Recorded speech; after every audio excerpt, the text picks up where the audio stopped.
Hello पिप्स, कैसे हो? काफी टाइम बाद तुम्हारे लिए मैं एक लर्निंग वीडियो लेके आया हूँ विक फिलिंग के बारे में। बहुत रिक्वेस्ट आई थी कि विक फिलिंग पे वीडियो बनाओ, विक फिलिंग वीडियो बनाओ। सो यार I am with the wick filling का वीडियो ना। एक बात समझो कि ये जो विक फिलिंग जो भी तुम्हें सिखाऊंगा ना, कुछ कुछ एक्सेप्शंस है, हर कुछ इस वीडियो में डिस्कस करूंगा। सो मोस्ट प्रोबेबली तुम या तो मेरे चैनल पे फर्स्ट टाइम ये वीडियो देख रहे होगे, या तो तुम यूट्यूब इंस्टाग्राम की उस वीडियो से आओगे जो वायरल हुई थी अभी। तो इस वीडियो में डिटेल में एक्सप्लेन करूंगा क्या होती है विक फिलिंग, और ये मैं हमेशा से यूज करते आया हूँ। और believe me, this this works 8 out of 10 times. क्योंकि ना इसमें विक जहां भी होती है, लॉन्ग विक्स का मैं बात करता हूँ, तो उस पर हमेशा मैनिपुलेशन होती है, तभी एक लॉन्ग विक बनती है। एक विक का मतलब क्या हुआ, क्विकली मार्केट किसी प्राइस पे जाता है, वहां से स्ट्रांगली रिवर्स करता है, दैट मीन्स कोई ना कोई मैनिपुलेशन होती है वहां पे। तो जब भी मैनिपुलेशन के बाद वाली एंट्रीज होती है किसी भी केस में, वो हमेशा टॉप नॉच एंट्री होती है। तो मेरा किसी भी वीडियोस में चेक कर लो, हमेशा मैं बोलता हूँ लिक्विडिटी ग्रैप का वेट करो, उसके बाद एंट्री बनाओ। उस केस में तुम्हारी जीतने की प्रोबेबिलिटी हमेशा तुम्हारे साइड इंक्रीज होती है। ऑलराइट। सो इस वीडियो में तुम्हें एक्सप्लेन में डिटेल में एक्सप्लेन करूंगा कि क्या होती है विक फिलिंग, कहाँ पे यूज करनी है, क्या एक्सेप्शंस है।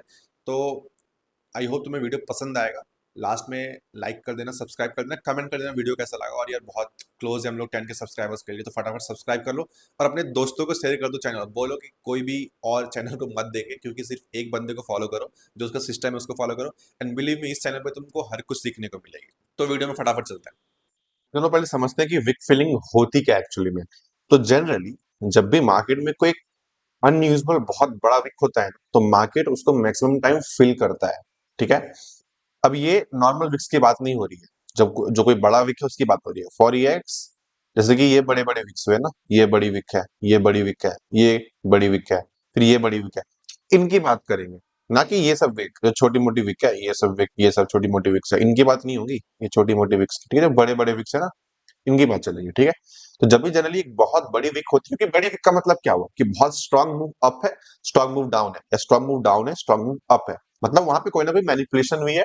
जहां पे मैनिपुलेशन होती है वहां पे लिक्विडिटी होती है, राइट। के लिए जनरली फिनोमिना क्या होता है, जब भी मार्केट में बड़ी सी विक होती है मार्केट उसको फिल करता है। बट कब फिल करता है, किस केस में फिल करता है, और कैसे we can take advantage from this thing. For example, एक अप ट्रेंड है, मार्केट नीचे से एक ट्रेंड को कंटिन्यू करते हुए आ रहा है। ठीक है। और एक ट्रेंड के टॉप पे समझो कि एक कैंडल बनी हुई है जिसका एक बहुत बड़ा विक है। नाउ क्या होता है, इस विक के बाद मार्केट नीचे रिट्रेसमेंट लेने के लिए आ रहा होता है। विक इतनी स्ट्रांग है, इस विक का मतलब क्या होता है, सिंपल सी बात है कि यहाँ पे सेलर्स बहुत ज्यादा डोमिनेंट है, डोमिनेंट है, जो प्राइस को पूरा पुश किए कि विक बॉडी यहां तक क्लोज हुई। तो दिस शोज द फैक्ट कि इस पॉइंट पे सेलर्स बहुत डोमिनेंट है। ठीक है। अब जरा तुम खुद सोचो, अगर इतनी स्ट्रांग अनयूजुअल विक है तो आई कैन एक्सपेक्ट कि मार्केट एटलीस्ट यार प्रीवियस लो को तो ब्रेक करेगा ना। वरना इतना स्ट्रांग विक के बाद एक छोटा सा रिट्रेसमेंट, ये तो पहले ही भी आ रही थी, ऐसा क्या हो गया कि ये विक से इतनी रिट्रेसमेंट आनी चाहिए। समझ रहे हो, अगर इतनी बड़ी विक है तो एक एटलीस्ट आई कैन एक्सपेक्ट कि ये लोग ब्रेक करें। बट हम लोग को दिखता है ना कभी कभी कि सिर्फ एक नॉर्मल सा रिट्रेसमेंट आया होता है। इसका मतलब this was just a fake, this was a bluff. यहाँ पे तो कुछ है ही नहीं, जितने भी सेलर्स थे सब फुद्दू सेलर्स थे। यहाँ तक भी प्राइस पुश नहीं कर पाए। इसका मतलब जो बंदे यहाँ पे शॉर्ट शॉर्ट शॉर्ट किए हैं, यहाँ शॉर्ट शॉर्ट शॉर्ट, सबका स्टॉप लॉस लगाओ इस हाई के ऊपर, राइट। मतलब दिस पॉइंट में यहाँ पे लिक्विडिटी जमा होगी। ठीक है। ऑन द वे भी स्टॉप लॉस लगे होंगे, ऑन द वे भी स्टॉप लॉस लगे होंगे। तो क्या होता है कि मार्केट जाता है वापस से उस स्टॉप लॉस को खाने के लिए, तो उस पॉइंट पे मार्केट फिल करता है। ठीक है। जो लोग बोलते हैं कि मार्केट में विक फिलिंग हो रही है, ये वाली, कि इस पूरे विक को मार्केट वापस से फिल, जैसे गैप को फिल करता है ना मार्केट, वैसे विक को फिल करता है। नाउ अगेन सेम चीज सेकंड कंडीशन में। दूसरी पॉइंट में क्या होती है कि मार्केट ऊपर से आ रहा है, ठीक है, अनयूजुअली वापस एक लॉन्ग सा विक देता है, दैट मींस सेलर्स अगेन यहाँ पे डोमिनेंट। ठीक है। लेकिन दिस टाइम वी विटनेस कि market actually breaks its previous low. ठीक है। मार्केट अपने प्रीवियस लो को ब्रेक करता है, दैट मींस जो यहाँ पे सेलिंग हुई थी, that was not a bluff, it was a real selling. जो मतलब जो प्रेशर थी सेलर्स के साइड से वो जेन्युइन थी। इसीलिए इस केस में मार्केट विक को फिल नहीं करेगा, क्योंकि अगर विक को फिल करने आया तो मार्केट का तो वापस से ट्रेंड ही चेंज हो जाएगा। समझ रहे हो, क्योंकि यहाँ पे इस पॉइंट पे मार्केट अब बेरिश हो चुका है। इफ यू सी यहाँ पे चेंज ऑफ कैरेक्टर हो चुका है। एक हायर हाई के बदले मार्केट ने एक लोअर लो बनाया है। समझ रहे हो, इसका मतलब यहाँ पे ट्रेंड चेंज हो गया। तो इफ मार्केट वापस से विक फिल करने जाएगा तो यहाँ पे तो ये पॉसिबल नहीं, बिकॉज ये तो ट्रेंड चेंज हुआ यही फेक हो गया। ठीक है। सो इस केस में मार्केट विक फिल नहीं करती है। एग्जाम्पल से दिखाता हूँ ताकि समझ में आए। फॉर एग्जाम्पल अब यहाँ पे देखो, मार्केट यहाँ पे इतना स्ट्रांग विक दिया, राइट, इतना स्ट्रांग विक दिया। बट स्ट्रक्चर देखो, इस वक्त ये लो और ये हाई एक्टिव है, बट इतनी स्ट्रांग विक देने के बाद क्या ये सेलिंग थी जेन्युइन? नहीं थी जेन्युइन, क्योंकि यार इतना स्ट्रॉन्ग विक के बाद ये तो बहुत वीक सेलिंग है ना। तो अल्टीमेटली देखो मार्केट ने क्या किया, मार्केट ने विक को फिल किया ना, मार्केट ने विक को फिल किया यहाँ पे इस पॉइंट पे, समझे। अगेन सेम चीज दिस पॉइंट पे, ये देखो मार्केट इतना स्ट्रॉन्ग विक दिया, ठीक है, लेकिन सेलिंग क्या अपना प्रीवियस स्ट्रक्चर को ब्रेक कर पाया? नहीं कर पाया।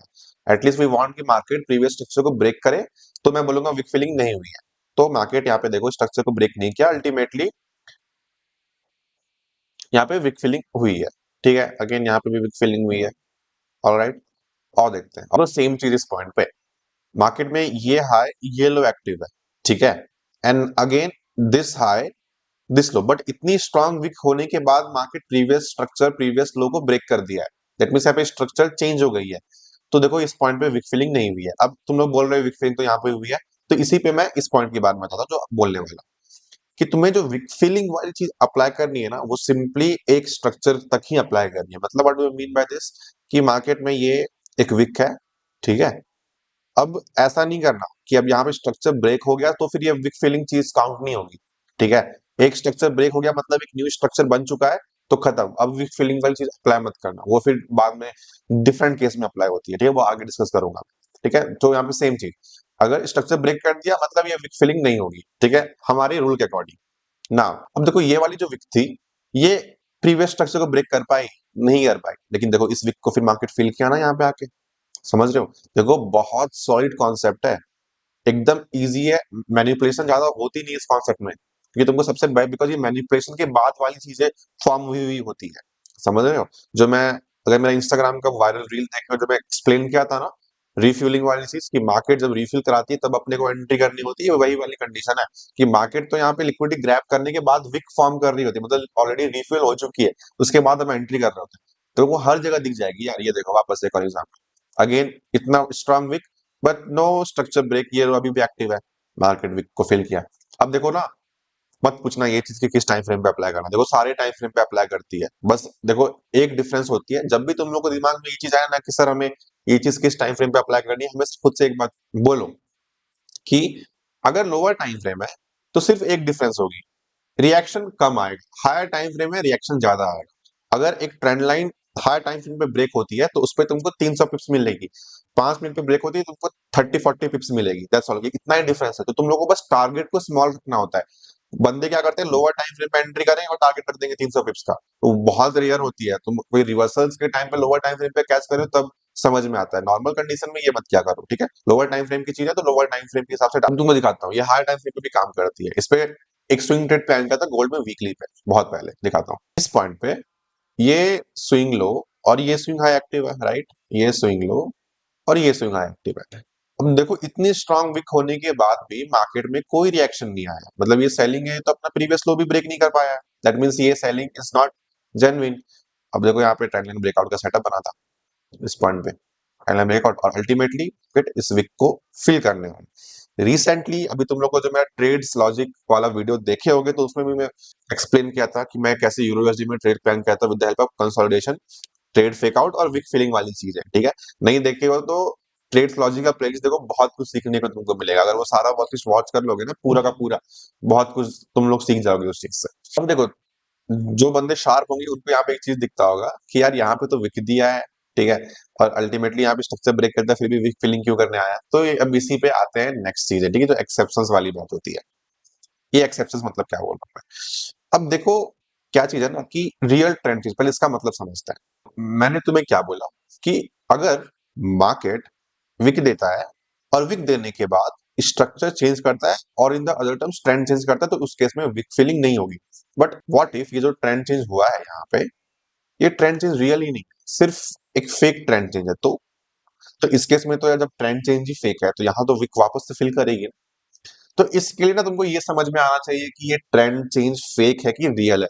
अब देखो मैं वो वीडियो तो मतलब वो तो नहीं समझा सकता इस वीडियो में, उसके लिए अगला वीडियो तक रखते हैं कि कैसे आइडेंटिफाई करें कि फेक चेंज ऑफ कैरेक्टर है कि रियल है, और in price action terms fake trend change है कि रियल ट्रेंड चेंज है, ठीक है। वो नेक्स्ट वीडियो रखते हैं, बट इन शॉर्ट तुमको मैं एग्जांपल्स दिखाता हूँ, वहां पे समझा दूंगा कि वो फेक ट्रेंड चेंज क्यों है, just to get an idea. अभी अगर ये ट्रेंड चेंज फेक हुआ ना तो मतलब मार्केट उस केस में वापस से विक को फिल करेगी, ठीक है। दूसरा वाला एक्सेप्शन क्या है, हायर टाइम फ्रेम की कोई रिट्रेसमेंट और सम कन्फ्लुएंस, ठीक है। मतलब अब ऐसा कुछ हुआ यार कि एक विक दी स्ट्रांग, समझो कि ये विक दी स्ट्रांग, जो अभी दिखाएंगे तुमको, एंड देन मार्केट स्ट्रक्चर को ब्रेक कर दिया। बट ये एक हायर टाइम फ्रेम का क्या है, हायर टाइम फ्रेम का तो अगर मैं देखूं तो हायर टाइम फ्रेम की एक इंपल्स मूव है और एक रिट्रेसमेंट है। तो इस केस में तो एक न्यू इंपल्स मूव आएगा ना यहाँ पे, तो ये तो वापस से विक फिल करेगी, तो ये तो हायर टाइम फ्रेम की कॉन्फ्लुएंस तुम्हारे अगेंस्ट हो गई, ठीक है। अब देखो, अब विक फिलिंग वाली कॉन्सेप्ट तो ऐसा नहीं कि वो हायर टाइम फ्रेम के ऊपर आ गया, हायर टाइम फ्रेम की जो कंफर्मेशन वाली चीजें होती है वो तो प्ले आउट करेगी, ठीक है। विक फिलिंग के टर्म्स में सिर्फ समझना है इस चीज को। अभी तुमको एक्सेप्शंस वाली चीजें दिखाता हूँ तो तुम्हें दिमाग में और छपेगी। अब जरा इस पॉइंट पे देखो, ये डेली टाइम फ्रेम, ठीक है। मार्केट में ये हाई एंड ये लो एक्टिव है, मानते हो, ठीक है। अब देखो इतनी स्ट्रांग विक दी है मार्केट, ठीक है। ये ट्रेड कैप्चर कहता है यार, बहुत बेहतरीन ट्रेड था ये इतनी बड़ी विक है इस पॉइंट पे। लेकिन यहाँ पे ना ये रिट्रेसमेंट देने के बाद if you notice one thing, अगर मैं इसको ऐसे करूं तो मार्केट ने अपना ट्रेंड को ब्रेक कर दिया, आई मीन अपना ट्रेंड को चेंज कर दिया। If you see one thing, this point पे मार्केट ने ट्रेंड को चेंज कर दिया। या तो यहाँ पे तुम्हारे दिमाग में आएगी कि यार बिग फीलिंग नहीं होगी, बट क्या ये रियल ट्रेंड चेंज है? अगर तुम ध्यान से देखोगे ना तो this is just a manipulation. Now sir आप कैसे बोल सकते हो मैनिपुलेशन है? फर्स्ट चीज कि कंपेयर करो ना मैं, तो ऐसे कैंडल ज्यादा स्ट्रांग होते हैं जिसका बॉडी ऐसे कुछ क्लोज हुआ हो, ऐसा क्लोज हुआ हो, ठीक है। दैट शोज कि यहाँ पे एक्चुअली में बायस डोमिनेंट है। बट अगर ऐसी क्लोज होती है ना एक स्ट्रांग विक देने के बाद बॉडी बहुत दूर इस स्ट्रक्चरल हाई से, तो यहाँ पे दिखाता है कि weakness. On top of it अगर मैं लोअर टाइम फ्रेम पे जाऊंगा ना तो वो दिखेगी quick move up quick move down वाली चीज है। 4 घंटे पे दिख रहा है quick move up quick move down. अगर तुम मेरे लॉयल फॉलोअर हो तो तुमको मैं हमेशा हर वीडियो में बोलता हूँ कि जहां पर भी क्विक मूव अप है और क्विक मूव डाउन होती है वहां पे मैनिपुलेशन आती है। ये देखो, क्विक मूव अप है, क्विक मूव डाउन है, manipulation, quick move down quick move up manipulation, quick move down quick move up manipulation. Simple सी लॉजिक है समझने के लिए मैनिपुलेशन। अब मैनिपुलेशन ट्रेंड जिसके पास में वहां पर तो कुछ ना कुछ तो लोचा आएगा, ठीक है। तो सिंपल सी चीज थी। उसके बाद यहाँ पे हम लोगों ने ट्रेंड लाइन ड्रॉ करके यहाँ पे फिर शॉर्ट किया था इसको। अब देखो तुम इसको कैसे अप्लाई कर सकते हो अपने ट्रेड में, ठीक है, इस पे बात करता हूँ। अगर फॉर एग्जाम्पल अगर तुम खुद सोचो, तुम ऐसे कुछ ड्रॉ कर रहे हो, ठीक है। एक नॉर्मल केस में अगर तुम यहाँ पे एक रिट्रेसमेंट पे ट्रेंड लाइन ड्रॉ करते हो और यहाँ से एक न्यू हायर हाई के लिए टारगेट करते हो, ठीक है। बट तुम्हें कुछ ऐसी कंडीशन मिल गई तो कि एक स्ट्रक्चर के ऊपर बहुत बड़ी सी विक है। अब तुम जो यहाँ पे ट्रेंड लाइन ड्रॉ करोगे ना, तुम्हारे पास एक कंफर्मेशन और ऐड हो गया कि भाई विक फिलिंग होने वाली है, क्योंकि यहाँ पे तो स्ट्रक्चर को ब्रेक नहीं किया है, प्रीवियस लो को ब्रेक नहीं किया है। तो यहाँ पे तुम्हारे पास वो एक्स्ट्रा कॉन्फिडेंस आ जाएगा। देखो ट्रेडिंग काम कैसे करती है, ठीक है। Trading is all about probability. तुम एक सेटअप ढूंढते हो, जितने कंफर्मेशन ऐड होते हैं तुम्हारे जीतने की प्रोबेबिलिटी और हाई हो जाती है, ठीक है। समझो कि एग्जांपल, एक तुमको ट्रेड मिल गया, ठीक है। Right now you don't have any confirmation, it's just कि तुम्हें अपनी सेटअप मिली है, ठीक है। इस समय पे 50-50 तुम्हारी चांस है जीतने की, 50% विन है, 50% लूज है। तुम्हें कंफर्मेशन कुछ और मिलती है कि यहाँ पे एक सपोर्ट रेजिस्टेंस भी है, ये प्रोबेबिलिटी बढ़ती है बिकॉज तुम्हारे पास कंफर्मेशन ज्यादा आ गई। फिर तुम्हें मिलती है कि यार यहाँ पे वीक फीलिंग भी हो सकती है, कंफर्मेशन तुम्हारी जीतने की प्रोबेबिलिटी और बढ़ जाती है। फिर तुम्हें मिलती है कि यार यहाँ पे एक बहुत हायर टाइम फ्रेम की स्ट्रक्चर अलाइन कर रही है, तुम्हारी जीतने की प्रोबेबिलिटी हाई हो जाती है। तो कंफर्मेशन जितने जितने एड ऑन्स होते हैं ना, तुम्हारी जीतने की प्रोबेबिलिटी हाई होती है। इसीलिए दिमाग में तुमको क्या रखना है कि there is still a chance, slightly chance, की अभी भी 20% प्रोबेबिलिटी है कि you can lose that trade, ठीक है। If you know how probability works, it totally on the luck, ठीक है। मतलब अगर तुम्हारे पास ज्यादा प्रोबेबिलिटी है मतलब वहां पे तुम जीत सकते हो, बट स्टिल अगर तुम्हारा लक तुम्हारे फेवर में नहीं है तो 20% चांस भी होता है ना तुम वहां पे लूज कर दोगे। इसलिए रिस्क मैनेजमेंट एक लॉन्ग टर्म में तुमको हमेशा प्रॉफिटेबल बना के रखता है, बिकॉज प्रोबेबिलिटी वाली चीज है, तुमको एक रिस्क मैनेज करना पड़ेगा। 1:3 1:4 का अगर ट्रेड लेते हो तो लॉन्ग टर्म में आराम से प्रॉफिटेबल बनोगे, ठीक है। इसीलिए मैं बोल रहा हूँ कि अगर विक फीलिंग वाली चीज होती तो तुम्हारे पास एक एक्स्ट्रा कंफर्मेशन मिलती है, और चूंकि एक बहुत स्ट्रॉन्ग टेक्निकल एनालिसिस की चीजें हैं तो तुम्हारी कंफर्मेशन और ज्यादा बढ़ जाती है, ठीक है। अब मुझे यहाँ पे मैं कैसे सोचता, मैं यहाँ पे ट्रेंड लाइन ड्रॉ करता, ठीक है। एंड देन मैं यहाँ से शॉर्ट का प्लान करता, why, because I have one more confirmation कि नीचे में एक विक फिल करनी है, which will act like a magnet and market उसकी तरफ जाएगा। तो मेरे पास यहाँ पे मल्टीपल कंफर्मेशन हो गए। और कंफर्मेशन क्या हो गए, ऊपर साइड में यहाँ पे एक फेक ट्रेंड चेंज है, मतलब यहाँ से लोग बाय किए होंगे, बायर्स का एसएल खाएगा यहाँ पे, और इसीलिए हम लोगों ने यहाँ पे शॉर्ट किया था। और इस पे यार आई थिंक 250 to 300 पिप्स की मूव थी ये वाली। अभी तुमको मैं उस एक्सेप्शन का बात करता हूँ। अब जरा यहाँ पे नोटिस करो तो इस पॉइंट पे यहाँ पे ये इतनी बड़ी विक थी, राइट, इतनी बड़ी विक थी, लेकिन उसके बाद नोटिस करो तो इस पॉइंट पे स्ट्रक्चर ब्रेक भी करता है, ये जेन्युइन स्ट्रक्चर ब्रेक है, आई मीन ट्रेंड चेंज है। तो अब यहाँ पे नोटिस करो तो मार्केट स्टिल विक फिल कर दिया, क्यों कर दिया जानते हो? क्योंकि जरा नोटिस करो ये हायर टाइम फ्रेम का रिट्रेसमेंट है यार, ये देखो या हायर टाइम फ्रेम का रिट्रेसमेंट था। तो यहाँ पे तो ये हायर टाइम फ्रेम वाली चीजें आ गई। ठीक है, अभी मैं करंट मार्केट में बात करूं, if we can find anything, चलो यहाँ पे मुझे कुछ दिखी है। ऑल राइट, ये देखो, इस केस में यहाँ पे क्या हुआ, इस केस में ना ये विक को फिल नहीं करेगा। जल्दी मेरे को पॉज करके कमेंट में बताओ कि इस विक को मार्केट क्यों फिल नहीं करेगा। 2 सेकंड, 2 सेकंड हो गए, चलो। क्योंकि तुमको पता है, पहली बात तो यहाँ पे फेक ट्रेंड चेंज थी। ठीक है, अब उसके बाद यहाँ पे अपना प्रीवियस हाई को ब्रेक कर दिया। ठीक है, तो ये जो विक है ना, ये जेन्युइन विक है, ये फेक विक नहीं है। ये अपना ट्रेंड को चेंज किया, सेलर्स को ट्रैप किया, एंड देन यहाँ से बूम रॉकेट बन गया। ठीक है, आई थिंक ये कल रात का ही ट्रेड है यार, कल रात ही इसमें अपने लॉन्ग किया था। यहाँ पे ये ग्रुप डिस्कॉर्ड पे भेजा भी था मैंने सबको कि ये सेटअप अच्छा है। पहली 50 मिनट्स की क्लोजिंग अच्छी नहीं हुई थी, बट उसके बाद ये करंट क्लोजिंग पे हमारी बाय थी। ऐसे कुछ यहाँ पे फीड चेक करो, सेम सेटअप था ना, यहाँ से देखो ये स्ट्रॉन्ग विक थी। ठीक है, अब इस विक, ये विक क्या शो किया कि मार्केट में जेन्युइनली पुश है, तो ये विक को फिल नहीं करेगा, बिकॉज ये स्ट्रक्चर ब्रेक वाला है। तो एक क्लियरली लिक्विडिटी स्वीप हुई थी यहाँ पे, ठीक है, प्रीवियस लो की। एंड देन उसके बाद का देखो, मैं लिखा था closing is not good because ये कैंडल बेकार क्लोजिंग दी थी, बट उसके बाद ये नेक्स्ट कैंडल में अच्छी क्लोजिंग दे दी थी। This was a really good trade. ठीक है, डिस्कॉर्ड पे ऐसे ही मैं बहुत सेटअप शेयर करता हूँ पहले ही। ठीक है, तो अगर तुम लोग ज्वाइन नहीं किए तो ज्वाइन कर लो, डिस्क्रिप्शन में लिंक है। ठीक है, बाकी एक और चीज, मैं मेंटरशिप की इनरोलमेंट चालू कर रहा हूँ, जिसमें मैं लाइव क्लासेस लेता हूँ। ठीक है, एक चीज, अगर सिग्नल्स लेने आ रहे हो तो ज्वाइन मत करना, बिकॉज मेरे को जेन्युइनली एक कम्युनिटी बिल्ड करना है जो एक्चुअली में इंडिया को ट्रेडिंग के टर्म्स में कोई एक अच्छे लेवल पे लेके जाए। I want to build exclusive traders community, सबका नहीं, जो भी उस मेंटरशिप में से अच्छे बंदे होते हैं जो जेन्युइनली मेहनती हैं and are willing to put in the efforts, तो उनको लेके I want to make a kind of trading floor in future.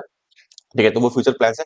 बाकी इसको सीखना है लाइव मेरे से, कि अगर समझना है कि मार्केट कैसे काम करता है, ना कि सिग्नल्स चाहिए, तो ज्वाइन करो, मेरे को इंस्टाग्राम पे डीएम करो। मंथली फीस लेता हूं मैं, यू हैव टू पे मंथली फीस, और उसमें 3 वीकली क्लासेस और बाई वीकली पे डाउट सेशन भी होते हैं।